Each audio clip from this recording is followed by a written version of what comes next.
العالمين والصلاة والسلام على سيدنا ونبينا أبي القاسم المصطفى محمد وآله الطيبين الطاهرين وأصحابه المنتجبين. تتمة قد استشكل على وجود الماهيات في الذهن بمعنى حصولها بأنفسها فيه إشكالات. خب biz dün vücud-i zihni, biz vücudu mutlak anlamda demiştik ki vücut ya vücud-i haricidir ya vücud-i zihnidir. Yani bir anlamda biz zihni de vücud-i harici olarak kabul ediyoruz.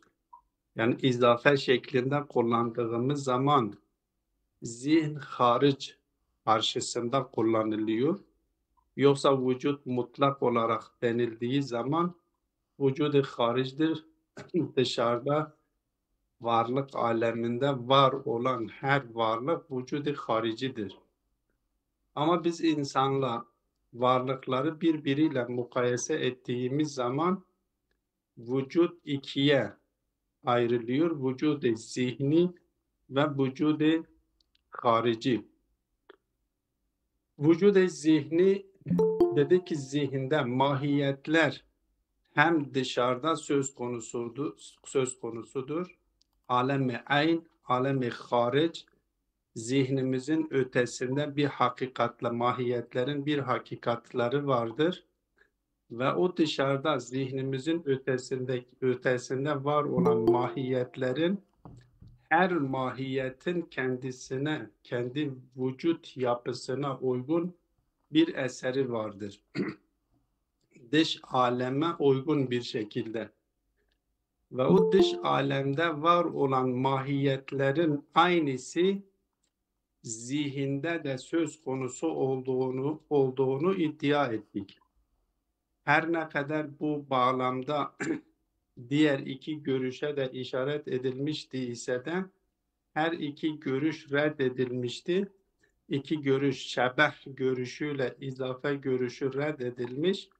Vücud-i zihni kabul edildi. Ancak diyor ki vücud-i zihni bizim kabul ettiğimiz anlamda yani dışarıda var olan mahiyetlerin aynısı mahiyetlerin kendileri zihinde de vardır.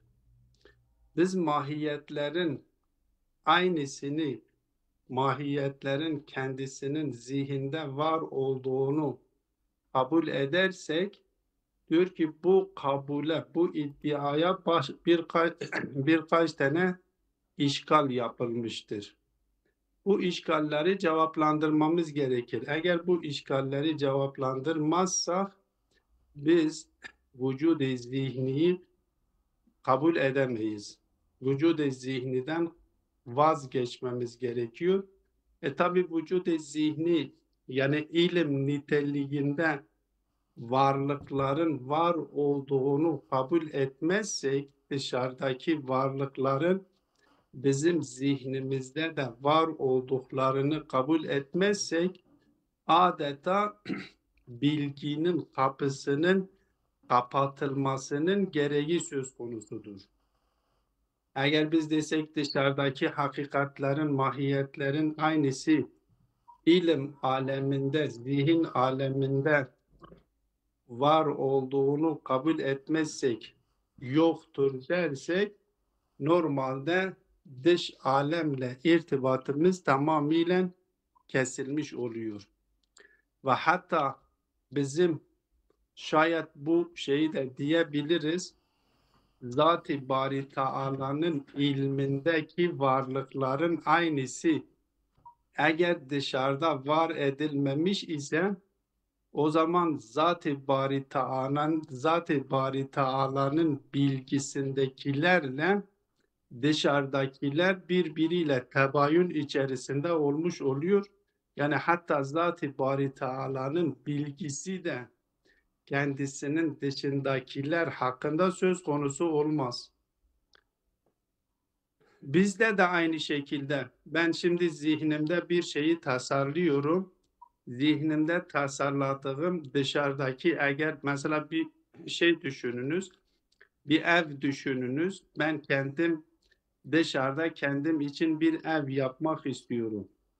Eğer zihnimdekinin aynısı dışarıda yapılmamış olsa o zaman ona itiraz edilebiliniyor. Bizim zihnimizdeki bilgilerimiz dışarıdakiyle uyum içerisinde.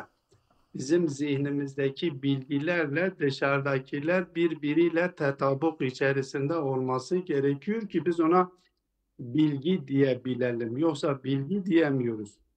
Ama her halükarda daha önceden de işaret etmiştik. Biz bir iddiayı ortaya attığımız zaman o iddia bağlamında ortaya atılan soruları da cevaplandırmamız gerekir. Burada bu iddiaya vücud-i zihniye, vücud-i zihni iddiasına da diyor bazı işgalatlar yapılmış, işgaller yapılmıştır. Bu işgalleri ilk önce kendisi iki tanesini zikrediyor ve sonradan bu işgallere cevap verilmediğinden dolayı bir kısım şebahe gitmiş, zihnimizdeki bilgiler şebehtir dışarıdaki varlıklarla aynı mutabakat içerisinde değil, belki tebayün içerisinde olduğunu kabul etmek zorunda kalmış. Birileri de gitmiş demiş ki ne bilgi denilen şey izafedir. İzafi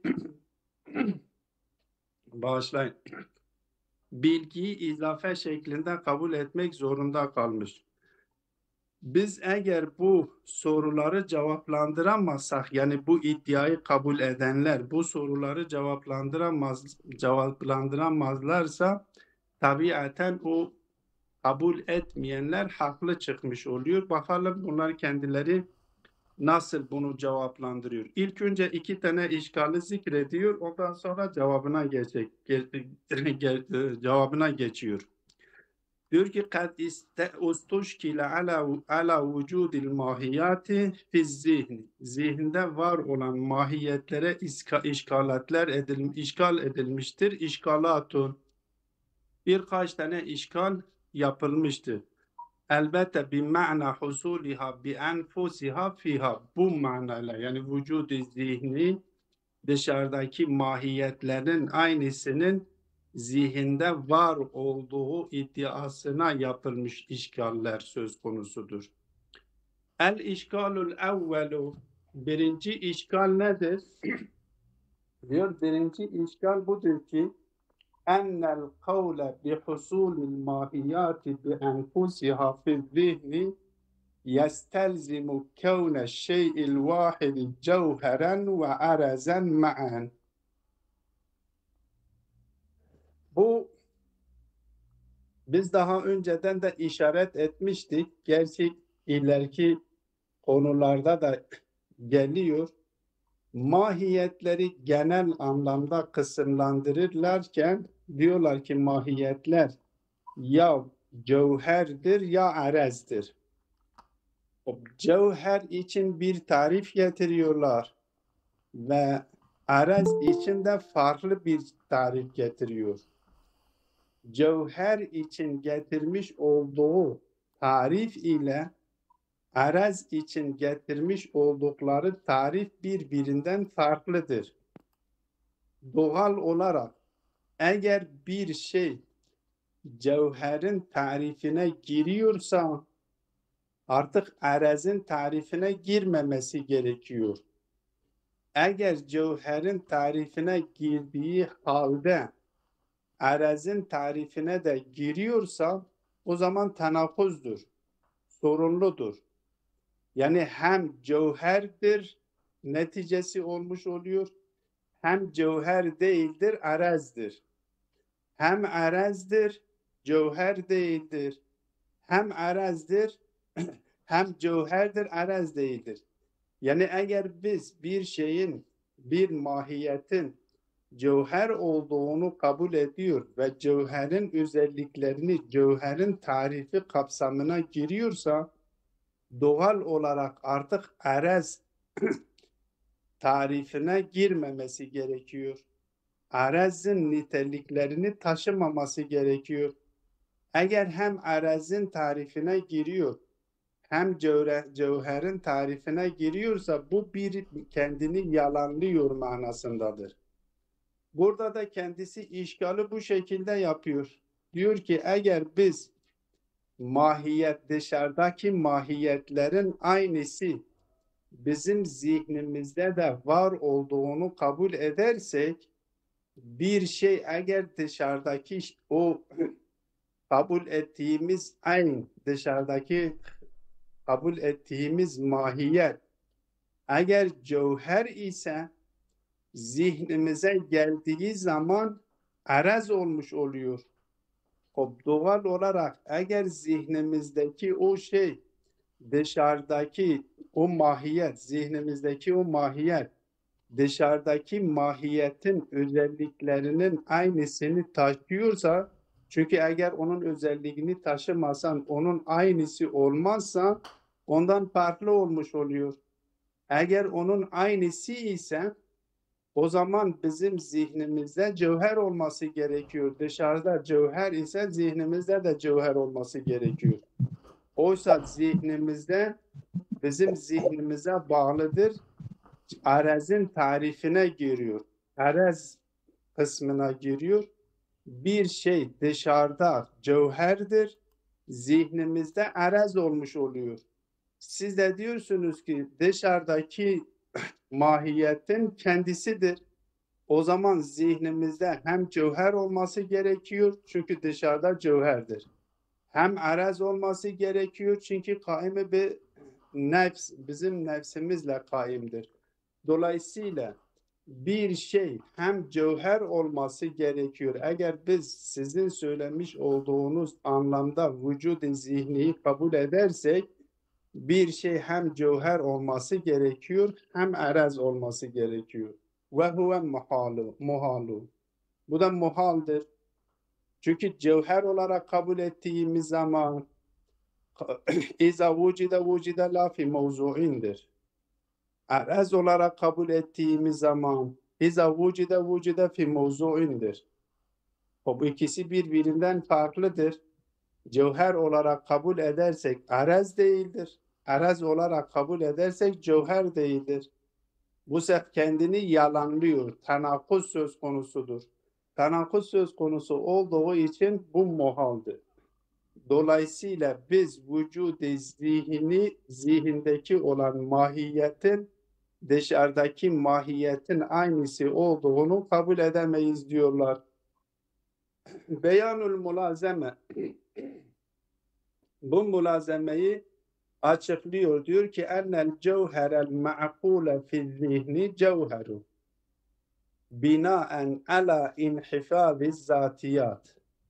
O dışarıdaki hakikatin, dışarıdaki mahiyetin zatiyatlarını muhafaza etmesine binaen o zaman zihnimizdeki olan şey taakkul ettiğimiz, zihnimizde tasavvur ettiğimiz o cevher olması gerekiyor. Ve huve bi'aynihi aradun, ve aynı zamanda arezdir. Niçin arezdir? لِقِيَامِهِ بِالنَّفْسِ قِيَامَ الْعَرَضِ بِمَعْرُضِهِ. Çünkü bu nefisle kaimdir. Ve arezin kendi ma'ruzuyla kaim olduğu gibi zihnimizdeki ma'kul, tasavvur ettiğimiz, aklettiğimiz şey de zihnimizle kaimdir. Adeta bizim nefsimiz ma'ruz oluyor, zihnimiz ma'ruz oluyor ve orada aklettiğimiz o tasavvur, o mahiyet ise arız olmuş oluyor. O zaman bu haletiyle ne olmuş oldu? Arezdir. Ama dışarıdaki hakikatin, dışarıdaki mahiyetin zatiyatlarını koruması gerekiyor. Çünkü biz diyoruz ne o dışarıdakinin aynısıdır. Dışarıda da cevherdir. O cevherin zatiyatlarını koruması gerekiyor. Cevherin zatiyatlarını koruması itibariyle cevher olması gerekiyor. kaim-i begayr olması itibariyle nedir? Araz olması gerekiyor. Çünkü biz şey için tarif getirmişiz. Cevher için şu tarifi getirmişiz. Cevher diyor ki İza vucide la fi mevzu'i. Yani kendisi kaim-i begayr değildir. Kendi ayakları üzerinde duruyor. Ama araz nedir? İza vucide fi mevzu'in kaimun begayrdir. Dolayısıyla bu bir mahiyet olması halde hem cevher olması gerekiyor hem araz olması gerekiyor. Bu da muhaldir. Ve amma butlanul lazım felilluzumi kavnihi kaimen bil mevdu ve gayr ve beli felilluzumi kavnihi kaimen bil mevdu'i ve gayru kaimin bihi. Yani hem mevzuyla kaimdir ve hem mevzuyla kaim değildir. Araz olması itibariyle kaimun bil mevdu'dur. Cevher olması itibariyle kaim-i begayr olmaması gerekir. Bu tenakuzdur. Bu birinci işgaldir. Demek ki bu birinci işgal normalde nedir? Cevher ve araz arasında bir sorun söz konusudur. Bu birinci işgal. El işgalu thani. İkinci işgal diyor ki ennel mahiyete zihniyete mundericetun tahte mekuletil keyf. Zihnimizde şekillenmiş olan mahiyet keyf mekuluna giriyor. Mekuleler ki biz söylemiştik ya mahiyetler cevherdir ya arazdır. Arazler de kendi aralarında 9 tanedir. Keyftir, kemdir, vezdir, cidedir, en yenfaildir, en yef'aldir. 9 tane mefhum vardır. Bu mefhumlar arasında da bir tebayün vardır. Burası anlatımca çok önemlidir. Buna dikkat etmek lazım. Şimdi bu mekule denilen şey artık ecnas-ı aliyedir. Ecnas-ı aliye onlardan daha üst bir cins düşünülemeyen cinslerdir. Kendileri arasında yani bir kem ile keyf arasında ya kem ile diğer arazlar arasında ya kem ile cevher ve diğer arazlar arasındaki münasebet tebayündür. Aralarında hiçbir iştirak noktası söz konusu değildir. Mesela biz kavramları birbiriyle mukayese ettiğimiz zaman en alt mesela diyelim insanı düşünelim. İnsan kavramını düşündüğümüz zaman insan türdür, nev'dur. Nev'ül enva deniliyor buna. Niye? Çünkü insanın altında, insanın dibinde artık tür yoktur. Onun için nev'ül enva deniliyor. Yani türdür, artık cins değildir. Onun diğer tarafında da bir cins vardır, artık nev değildir. Cinstir, nev değildir. Çünkü onun üstünde artık bir cins tasavvur edilemiyor. Aynen illetle ma'lul arasındaki münasebetler gibi. Biz varlık alemini tamamıyla 3 kategoride değerlendirebiliriz. Bir varlık vardır ki illettir, ma'lul değildir. Yani zihnimizde bunu tahlil edebiliyoruz, tasavvur edebiliyoruz. Bir ma'lulu tasavvur ediyoruz ki illettir, ma'lul değildir. Bir varlığı da tasavvur ediyoruz ki ma'luldur, illet değildir. Bir varlığı da tasavvur edebiliyoruz ki hem illettir hem ma'luldur. Yani bir yönüyle illettir, kendisi illetine oranla ma'luldur ve ma'lulüne oranla illettir. Burada mefhumlar içinde aynı şeyi düşünebiliriz. Diyoruz ki bir ma'lul, bir mefhum vardır, bir kavram vardır, bir mahiyet vardır. O mahiyet nedir? Artık sadece nedir? Dibinde tür olmadığı için sadece nedir? Artık cins değildir. Bir tane mahiyet de vardır, cinstir, artık ne değildir. Bir tane yahut da birkaç tane mahiyette vardır ki hem cinstir hem nedir. Şimdi burada insan üzerinden biz gidiyoruz. İnsan mefhumu nedir? Cins değildir. Hayvan, onun üstünde hayvan vardır. Hayvanın üstünde cismi bağışlayınız. Hayvanın üstünde cismi nami vardır. Cismi naminin üstünde cisim vardır ve cisim üzerinde cevher vardır. Şimdi insan nedir? Artık cins değildir. Hayvan insana oranla cinstir ama cismi namiye oranla nedir?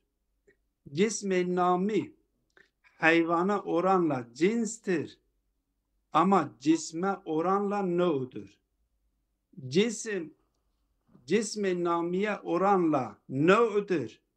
Ama cevhere oranla evet cismi namiye oranla cinstir ama cevhere oranla nedir?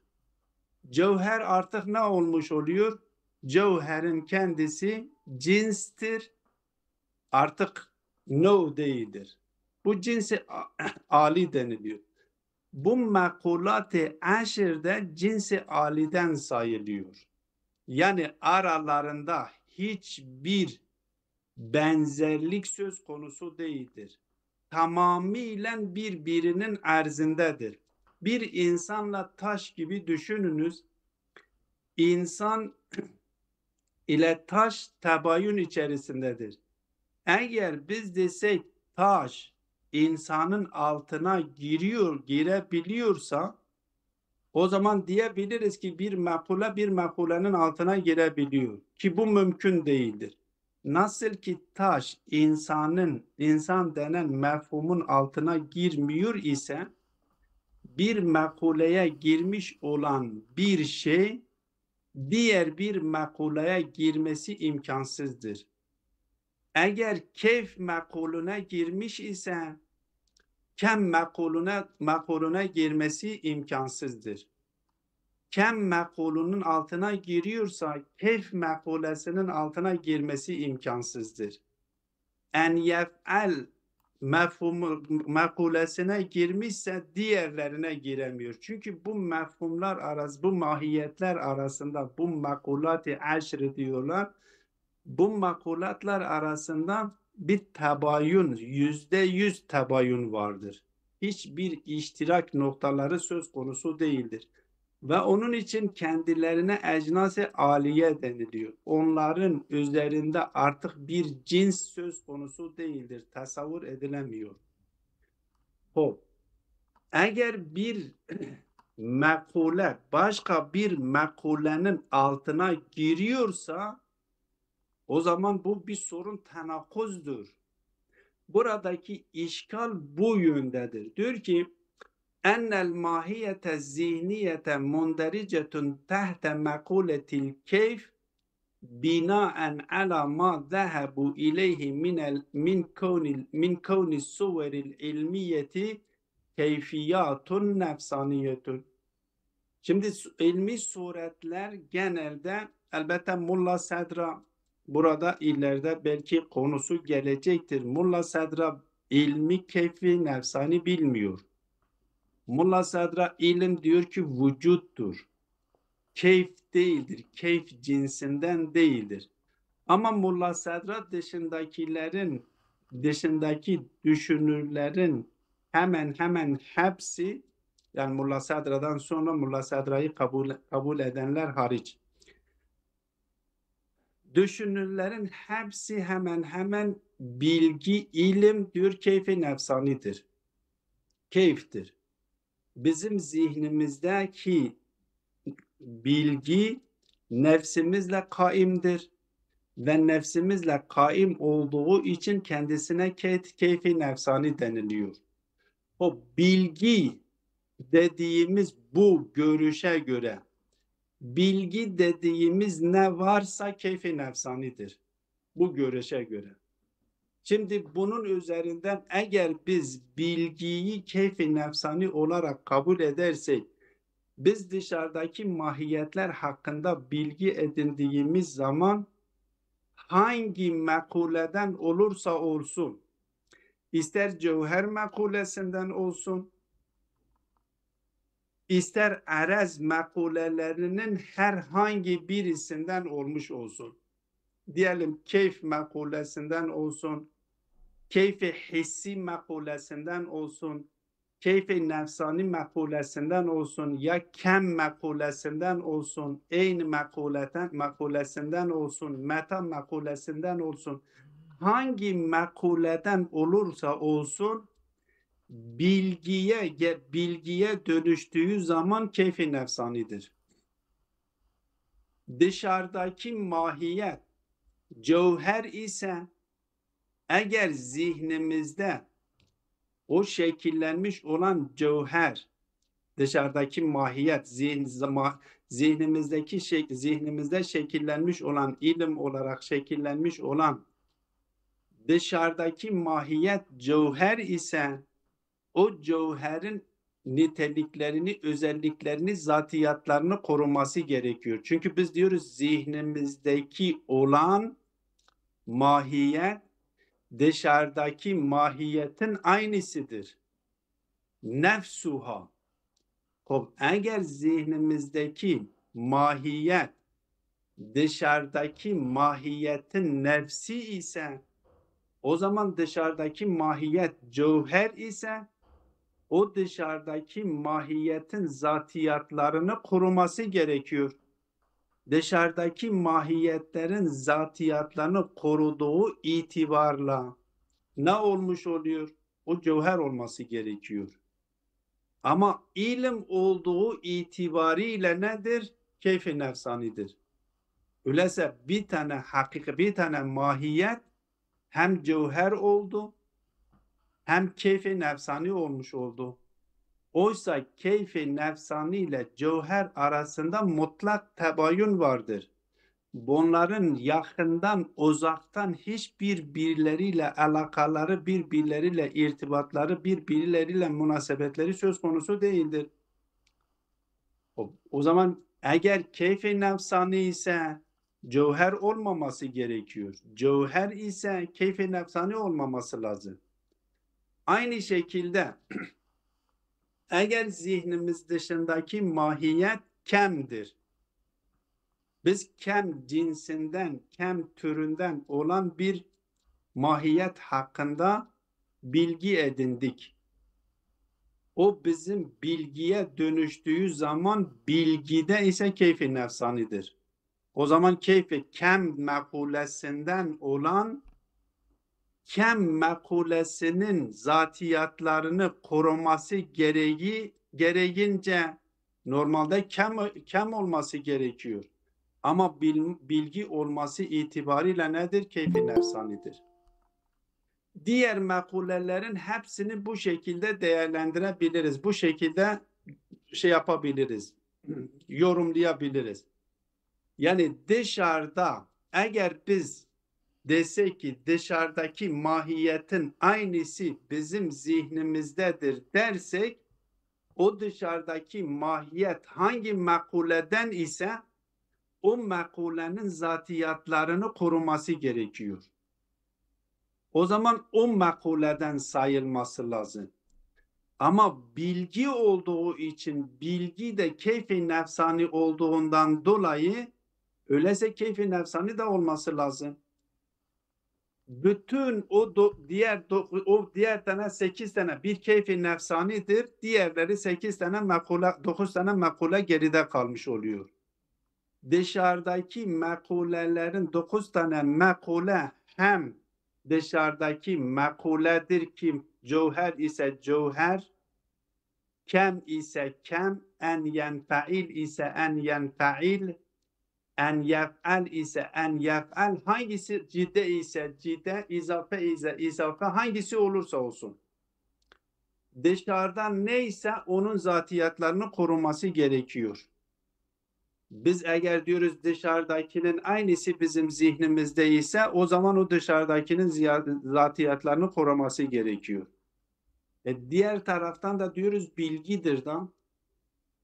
O bilgi ise keyfi nefsani olması gerekiyor.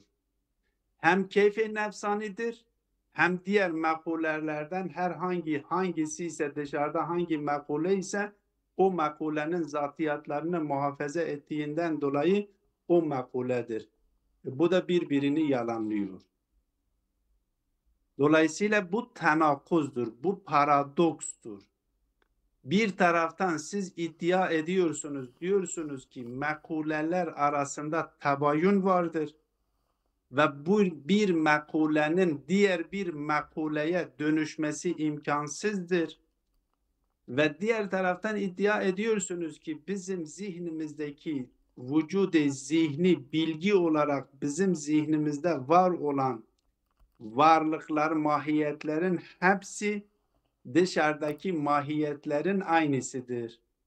Bu yani kendini yalanlamaktır. Hop. Kendisi diyor evet diyor binaen ala ma zahabu ileyhi min kavni suveril ilmiyeti keyfiyatin nefsaniyetin. Keyfiyatin nefsanidir.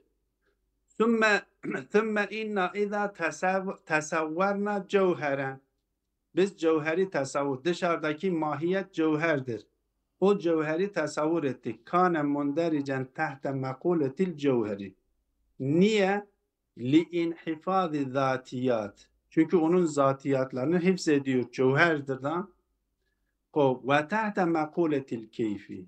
Ve aynı zamanda keyf mekulesine de girmesi gerekiyor. Kema takaddem, daha önceden de işaret ettiğimiz, yukarıda da işaret edildiği gibi. Vel mekulatu mutebayinetun bi tamami zevat. Mekuleler tamamı zat şeklinde birbiriyle mütebayün içerisindedirler. Aralarında hiçbir ortak noktaları söz konusu değildir. Çünkü ecnası aliyedir. Feyelzemu et-tenakuzu fizzat. Öyleyse bu zatta tenakuz olması gerekiyor. Ve keza iza tesavverna mekuleten ukhra gayrel cevher. Aynı şekilde cevher dışındaki diğer mekuleyi tasavvur ettiğimiz zaman da aynı durum yaşanıyor. Kanetil mahiyetul mutasavveretu mundericeten tahte mekuleteyni. İki mekulenin altına girmiş oluyor. Eğer dışarıda kem ise zaten bilgiye geldiği zaman keyf olmuş oluyor. Dışarıda en yenfeil ise bilgiye geldiği zaman keyf oluyor. Her halükarda iki farklı mekulenin altına girmek zorunda kalır. Ve keza lev tesavverna keyfen mahsusen, hatta keyfler bile. Şimdi keyfe mahsus ile keyfe nefsani birbirinden farklıdır. Keyfe mahsus, biz duyu organlarımızla irtibata geçerek şekillenmiş olan halettir. Ama keyfe nefsani bizim nefsimizle alakalı olarak gerçekleşmiş olan keyiftir. Biz keyfi mahsus olan şey, mesela diyelim dışarıda biz bir taşı lemsettik. Bir ağaca elimizi vurduk. Bu bir halet, biz his ediyoruz. Bu mahsustur. Mesela diyelim ki sıcaklığı hissettik. Islaklığı hissettik. Bunlar hepsi nedir? Bunlar hepsi keyiftir. Soğukluğu hissettik. Ama keyfi mahsustur. Hislerimizle bunu hissettiğimiz için keyfi mahsustur. Ve bundan bizim nefsimiz bir suret alıyor. Suret aldığı zaman o suret ilme dönüşüyor, ilim olmuş oluyor. İlim olduğu zaman yani vücud-i zihni olmuş oluyor. Vücud-i zihni olduğu zaman vücud-i zihni eğer dışarıdakinin aynısı ise o zaman onun haletlerini barındırması, koruması gerekiyor, muhafaza edilmesi gerekiyor. Ama keyfi nefsaneye girdiği zaman keyfi nefsani olmuş oluyor. Hem keyfi mahsustur hem keyfi nefsanidir. وكذا إذا وكذا لو تصورنا كيفا محسوسا كان مندرجا تحت الكيف المحسوس والكيف النفساني. هم كيف نفسانيdir hem keyfi mahsustur. وهو اندراج شيء واحد تحت النوعين متباينين من مقولة ve istihaletuhu daruriyetu. Bu bir tane şeyin, bir hakikatin, bir mahiyetin birbiriyle tabayün içerisinde olan iki tane mekulenin altına girmesini gerektiriyor. Ve huve indiracu şeyin vahidin tahten nev'eyni mütebayineyni min mekule. O makulelerden iki tane makulenin altına girmiş oluyor ve bunlar da tabayün-i tamam-ı zattır. Hatta öyle ki diyoruz ki ecnas-ı aliyedir ve istihaletu daruriyetu. Bunun muhal oluşu da aslında delile gerek yoktur. Bedihidir.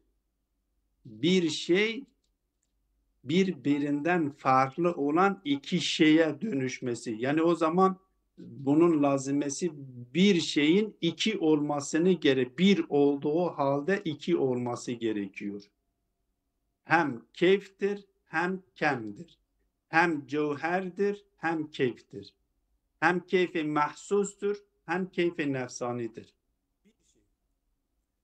Bu da batıl olduğu açık ve nettir.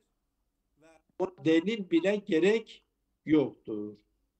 Halu demişler ki ve hadal işgalu es'abu minel evveli. Bu ikinci işgal birincisinden daha zordur. Birincisinde bir şekilde cevaplandırılması kolaydır. Çünkü erez mefhumu cevher karşısında her ne kadar kullanılıyor ise erez mefhumunun kendisi mekule değildir. Erez bir isimdir. O 9 tane mekule için kullanılan bir isimdir. Erez mekule olmadığı için oradaki o sorunu çözmek biraz daha kolaydır. Yani elbette kanatımca fark etmiyor. Ama genelde düşünürler bu şekilde diyorlar ki erez bir mefhumdur, bir isimdir, mekule değildir. Erezin altındakiler mekuledirler. Erezin kendisi bir isim olarak itibar edilmiş ve onlar için kullanılmış. Mümkündür ki hamle evveli şeklinde biz diyelim ki bu hamle evveli şeklinde kabul edersek bu cevherdir. Ama hamle şai şeklinde kabul edersek arezdir. Bir şey olmaz. Hamle cevher için getirmiş olduğumuz şey nedir? Tarif neydi cevher? İza vucide la fi mevzu'in. Kul el cevheru bima mefhumul cevheri bima ennehu mefhumun cevher hamle evveli şeklinde. Mefhum-i cevherdir. Ama biz onu için bir mistak, vücud-i zihni şeklinde bir mistak olarak kendisi için kabul edersek ve o mistakı kaime de nefstir dersek o zaman tamam hamle evvele göre biz diyoruz ki cevherdir. Hamle şaiye göre cevher değildir. Kaime be gayrdir. İza vücide fi mevzuindir. Yani bunun çözülmesi, buna cevap vermek kolaydır. Ama ikinci işgal diyorlar zordur. Kalu وهذا الإشكال أصعب من الأول إذ لا كثير إشكال في كون شيء واحد جوهرا وعرزا. Yani fazla bir işgal yoktur diyorlar. Bir şeyin hem cevher olması hem arez olmasında fazla bir işgal söz konusu değildir. Niye? لِأَنَّ تَبَايُنَ الذَّاتِيِّ الَّذِي بَيْنَ الْمَقُولَاتِ اِنَّمَا هُوَ بَيْنَ الْجَوْهَرِ وَالْكَيْفِ وَالْكَمْ وَغَيْرِهَا. Çünkü o tebayün zati ki onlara ecnas-ı aliye deniliyor, cevherle mefhum-i arez arasında değildir.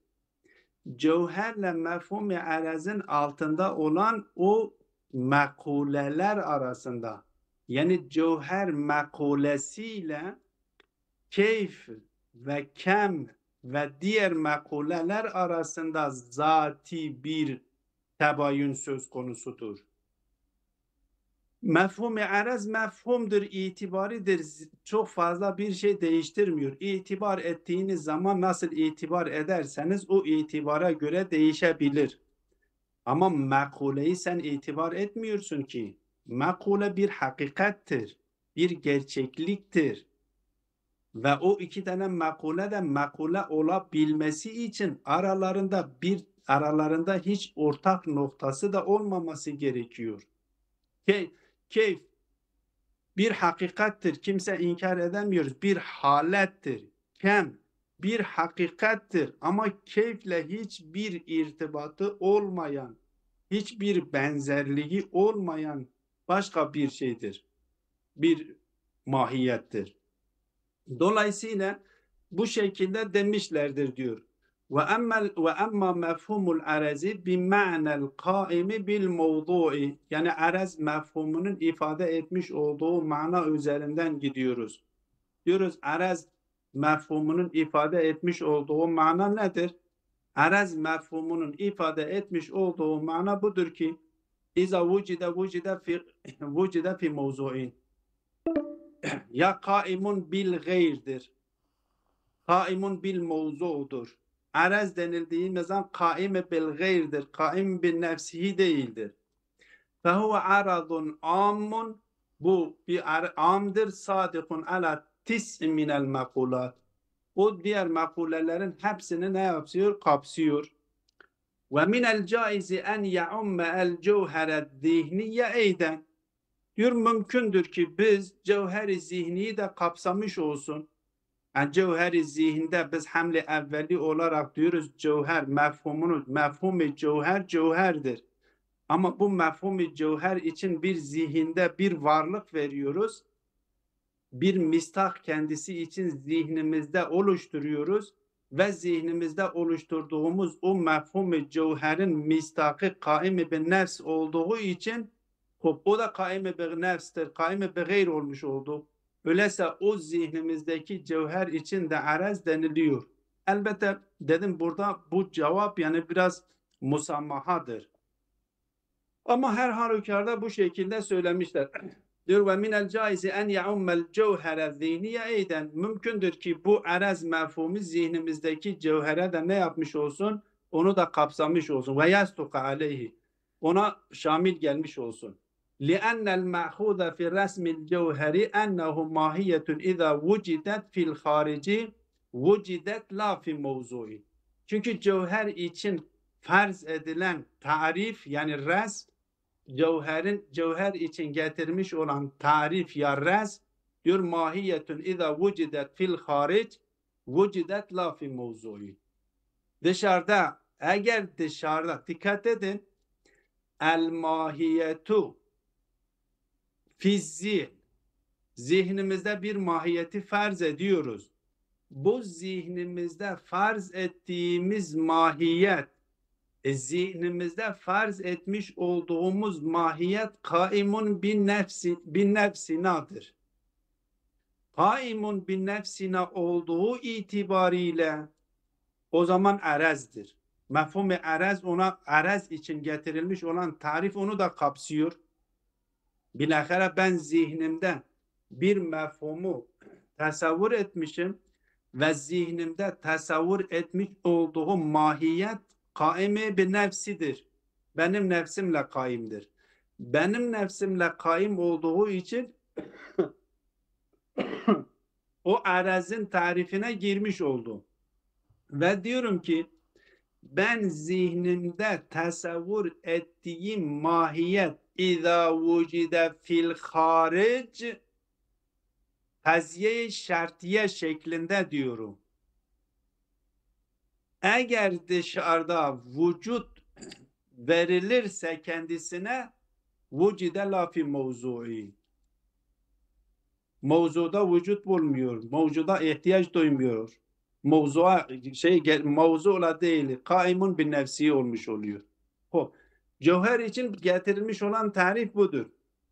Zaten biz zihnimizde düşündüğümüz, tasavvur ettiğimiz o mahiyet ki cevher olarak tarif ediyoruz, onu şartlı olarak diyoruz.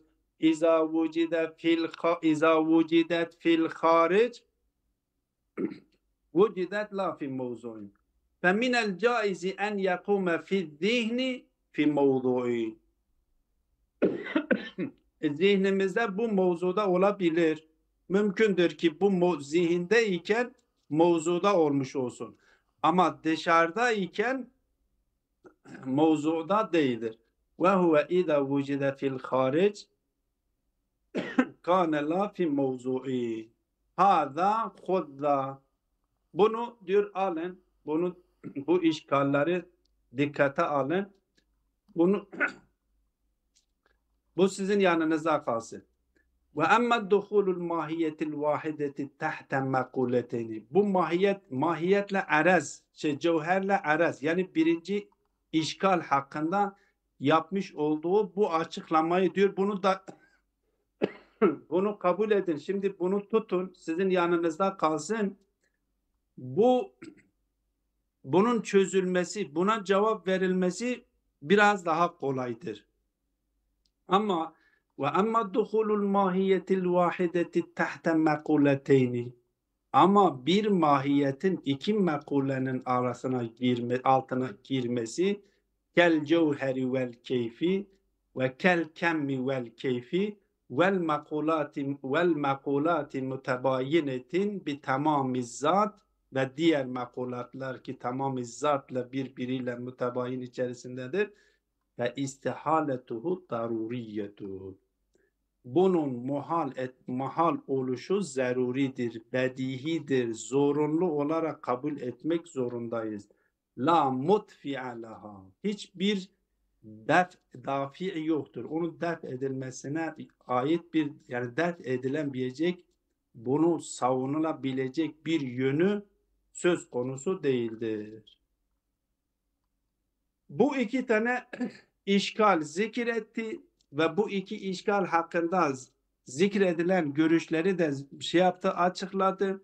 Her halükarda bu iki tane işgali yapmışlar ve birinci işgalin fazla zor olmadığını, ikinci işgalin çok zor olduğunu ve böyle bu işgale cevap verilmesi gerekiyor.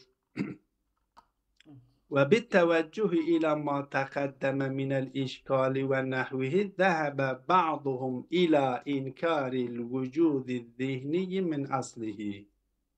Bundan dolayı birisi ne yapmıştır? Gitmiş, aslında vücud-i zihni yoktur. İzafe şekline giden, İzafe hakkında şu noktayı bak. İzafe dediğimiz zaman yani bilgi izafedir. Manası nedir? Şimdi bunun manasının anlaşılması için iki tane ev biz yan yana getiriyoruz. Yahut da iki tane insanın yan yana getirdiğimiz zaman biz onların birbirinin kenarında oldukları zaman biz diyoruz bir mucavirdir bunlar. Bir mucavir mefhumunu öğretiyoruz. Aslında mucavir mefhumu o şahıslarda yok. Kendi ikisinin arasındaki olan nispetten alınmış olan bir intiza edilmiş olan bir mefhumdur. İlim izafe şeklindedir diyen bunu diyor. Aynen mucavir kelimesi nasıl ki iki tane şey bir yan yana olduğu zaman ve ikisinden o mefhum-i mucavir kelimesi intiza ediliyor ise diyor ki alim ile ma'lum arasında iki tane şahsı düşününüz ki yan yana gelmiş. Alim Hasan'dır farz edelim ve ma'lum da Hüseyin'dir farz edelim. Hasan'la Hüseyin yan yana geldikleri zaman, yani alimle ma'lum yan yana geldikleri zaman o ikisinin arasındaki yakınlıktan ne istiyor, ne çıkarıyoruz? Arasından mucavir kelimesi, yani Hasan'la Hüseyin yan yana geldikleri zaman biz diyoruz ki nedir? Mucavir, birbirine yakın, birbirine cirandır, komşu. Diyor ilimle alim arasındaki bu münasebetten biz ilmi intiza ediyoruz. Yoksa bizim zihnimizde zihin diye bir şey söz konusu değildir ki hatta diyelim ki böyle bir işgal, bir makule, bir mahiyet iki makulenin altına girmiş olsun. Aslında vücude zihni diye bir şey söz konusu değildir. İlim denilen mefhum bir mefhumdur ki alimle ma'lum arasındaki münasebetten intiza edilmiş olan bir mefhumdur. Hatta burada biz buna diyebiliriz. Peki bu mefhumu ilm sen aldın, bu mefhumu mucavir mefhumunu aldın. Bu mefhum mucavir nerededir? Bilakare biz bir mefhumu biz şey yapmışız. Yani doğrudur. Hasan orada ayrıdır. Hüseyin ayrıdır. Bunlar yan yana gelmiş. Onların birbirine yakınlıklarından dolayı bizim zihnimiz bir mefhum şekillenmiştir. Mucavir mefhumu. Peki bu mefhum nerededir? Bu yine bir yerde olması gerekiyor. Biz ilim izafe şeklinde, yani ilim mefhumunu izafe alimle ma'lum arasındaki o münasebetten alsak dahi o aldıktan sonra bu nerededir? Bir yerde olması gerekiyor. Her ne kadar kendisi gelmiş bunu izafe yoluyla red etmeye çalışmış ise de aslında red etme yoluyla yine kabul etmek zorunda kalmıştır. Sorudan, yani soruyu cevaplandıramıyoruz diye bunu red etmek, red ettiğin zaman tamam, o zaman senin kabul ettiğine yöneltilmiş olan soruları cevaplandırman lazım. Sen eğer buradaki sorulardan dolayı bundan kaçmış başka bir iddiada bulunmuşsan, o zaman senin kabul etmiş olduğun iddiada sorun olmaması gerekiyor. Senin iddianda da sorun vardır. Sen nasıl ki o iddiadan sorundan dolayı sen kaçmışsın, red etmişsen, o zaman seninki de sorun barındırıyor. Bunu da reddetmen lazım. Öyleyse kaçış meselesi, ne zaman insan kaçabilir? Aslında kaçma meselesi değil. Sen ortaya o iddiayı ortaya koyacaksın, sorunsuz ortaya iddiayı koyacaksın. Eğer sorunsuzsa tamamdır, seninki kabul edilir. Ama eğer seninkine de sorun yöneltiliyorsa ve sen cevaplandırmıyorsan, kendisinden kaçtığınla kabul ettiğin arasında ne fark vardır? Hiçbir fark yok ki.